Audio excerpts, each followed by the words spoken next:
Our world goes quiet after 6 o'clock. Humanity goes homes to their own loves. As soon as the sun sets, you hug them, forgetting that I don't have a house to turn in for the night or a lover to grasp. For you see, when the spirit grows cold, I get lit and smoke until my lungs burn, and a golden stiletto cigarette that glows is the only light at the end of this shaft for me. No God is willing to take my soul, for it's blazing too bright when nighttime falls, and my only solace is the starlight afar, for you see that I love every single one of those giggling balls of hydrogen gas. They are my friends and family up there in outer space, so when you come home to flesh and bones, know that I can't ever be with love after 6, but know that that doesn't matter to you.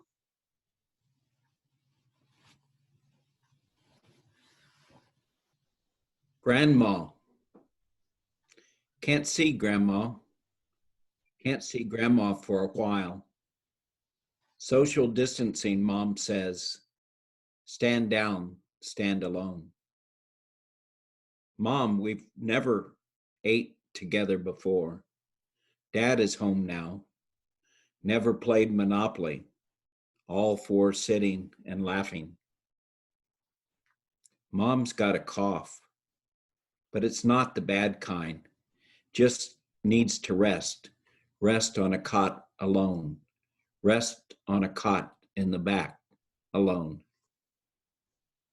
Dad's cooking now, says we'll be okay. He reads a story till we laughed and he cried. Can't see Grandma. Can't see Grandma for a while. Social distancing, Mom said.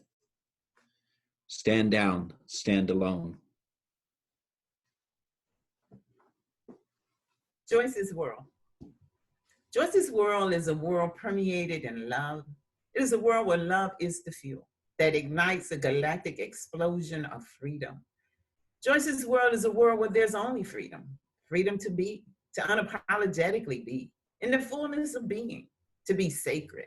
Freedom to be love that flows like air, the air that fills our lungs with life-giving elements, substance we cannot live without, nutrients flowing through and within this avatar suit without restraint, and without fear of holding perhaps some unwelcome minuscule intruders. Joyce's world is a world of freedom to live in unabashed abundance. Abundance of air, water, earth, and fire. Abundance of joy, peace, and happiness. Abundance of sharing and giving and sharing beyond expectations and judgments. Joyce's world is a world of freedom. Freedom to be naked, unhampered by masks and coverings, disinterested in hiding spaces. Freedom to exist in uninhibited displays of authenticity and brashness. Transparent, wanting to be seen and actively seeing. Joyce's world is a world of freedom. Freedom to create love and lovers and loving. Freedom to span the galaxy, explore black holes and transcend dimensions. Freedom to behold the divine and to be divinity, embodied divinity. Freedom to create in love, of love, and with love, be loved. Freedom to create a world whose very breath itself is conscious love.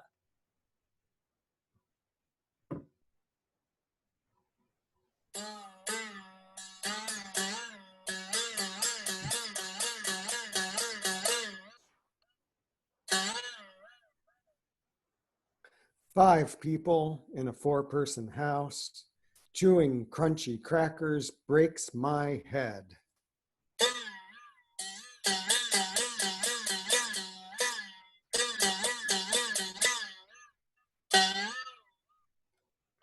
Virtual dance studio, the family reel room gets booming and real. Stuck in my head with aminal quappers in my poop. Animal quappers in my poop.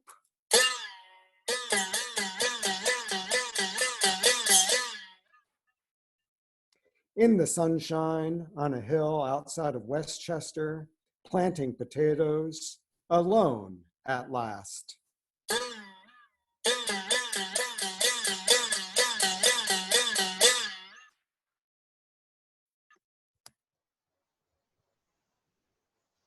This pandemic brings clouds of sadness and madness. These clouds of doom and gloom are being replaced by Zoom in my living room.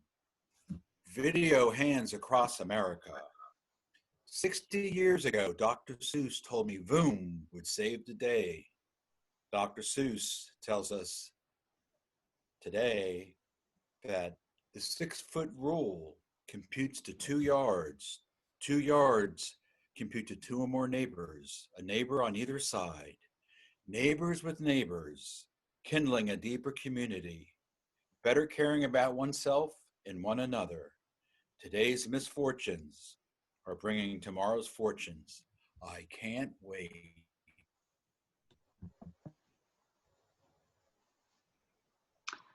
After all is said and done, I will see the rising sun. My darkness will subside and a new day will shine. Silver linings follow all dark stories, stories told by mouths that kiss lies, lies told by accident, accidental lies. Promises meant to be kept but broken, too broken, but only one heart shattered. The pieces can be assembled again, this I know, for I know the plans declared for me, plans to prosper me and not to harm, plans for hope and a bright future. The silver lining in this story, my story, is unclear, but I know it is out there, somewhere, somewhere.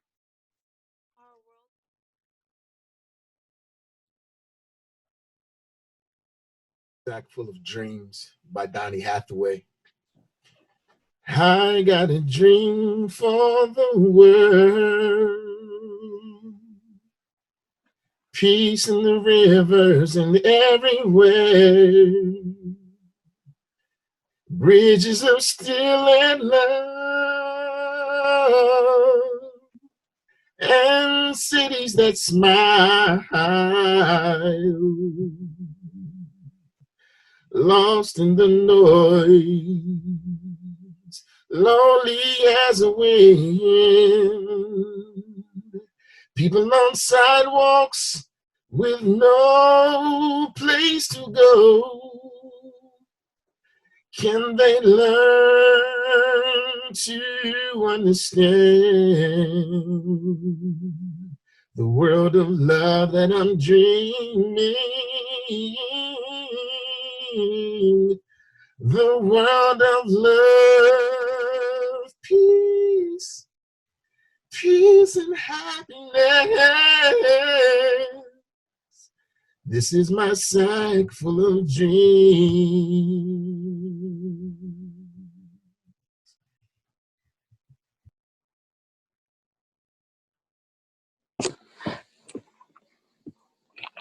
Cap.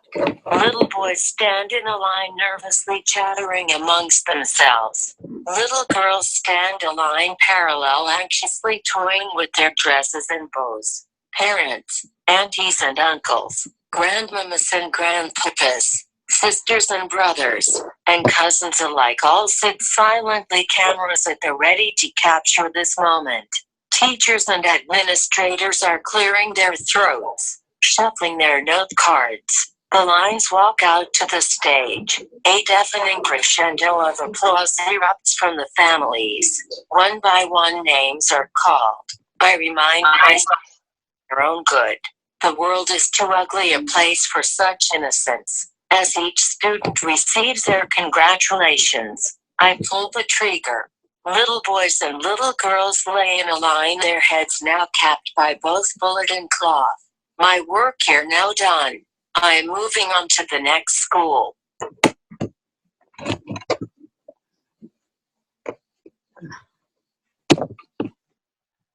Better than ever imagined. I remember the thick white snow that blanketed my sunny childhood. Furious flurries flying all around, with fat flakes falling on my outstretched tongue. I remember tantalizing tall trees, whispering secrets into my blushing ears, and climbing and falling onto the soft forest floor, then getting back up to do it all over again. I remember swimming in the circular pool at midnight with the spotlights turned on, diving for imaginary gold doubloons, then wiping the sting from my curious blue eyes. I am thankful for breath and nutritious food, a roof over my head, and the safety of my family. I am thankful for the healing effects of poetry and the whispering wind that warms my bones.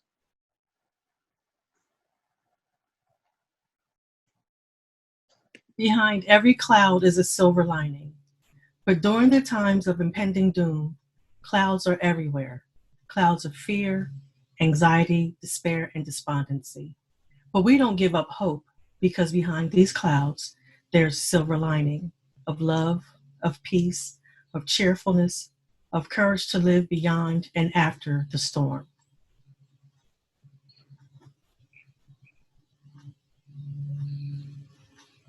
We, unaccustomed to courage, exiles of delight, live coiled in shells of loneliness until love leaves its high holy temple and comes into our sight to liberate us into life.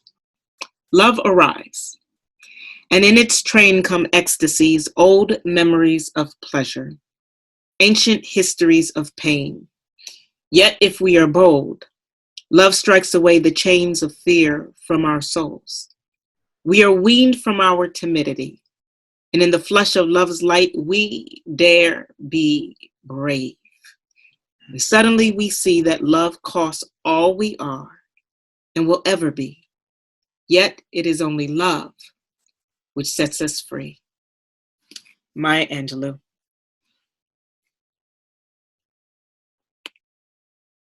Amid all this crap, amid the planet hitting the reset button and the national leadership defying both science and morality, amid people screaming about their individual rights while hoarding toilet paper simply because the herd heard that people are hoarding toilet paper, amid my own fear that I may die alone without being able to hold a hand, amid the uncertainty of what the other side of this is going to look like, you asked me to find a silver lining.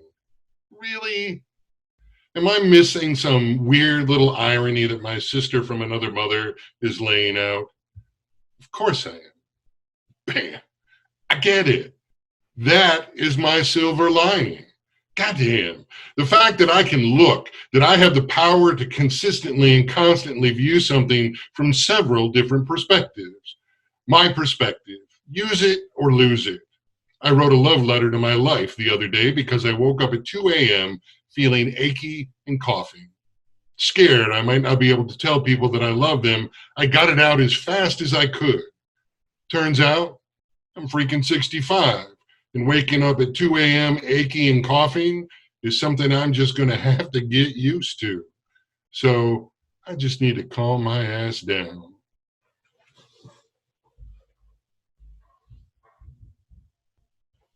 Response to a prompt about silver linings. That a silver lining could even exist in such uncertain times, where the very air we breathe is scarier than any monster in my closet or phantom under my bed. When trips to the grocery store for essential items feel less and less essential than the souls sacrificing their lives to feed me. When the safety of home is equal parts sanctuary and prison, serenity and rage, to have the unmitigated gall to ask that the poet responds with sunshine, with mangoes and rainbows, with sight beyond sight and an optimistic faith beyond faith, to ask that the poet dare to hope that all of this will actually make all of us better. Well, that seems as reasonable and fair a request as any other. By God, it's the very reason that there are any poets left at all. A human's heart has a capacity to hope far beyond here and now. Here and now are temporary spaces, and living in this place is temporary. Temporary spaces in temporary places, full of human hearts, hoping. Hoping for the fullness, the impenetrable while being vulnerable, the indestructible while feeling through the questionable, hoping for certainty in an uncertain world, a world that is temporarily certain. Temporary spaces in temporary places, full of human hearts, hoping. Hoping this world that is temporarily certain not only survives but thrives through these uncertain times. Hoping human hearts help the vulnerable without question. Temporary spaces, in temporary places, full of human hearts, hoping.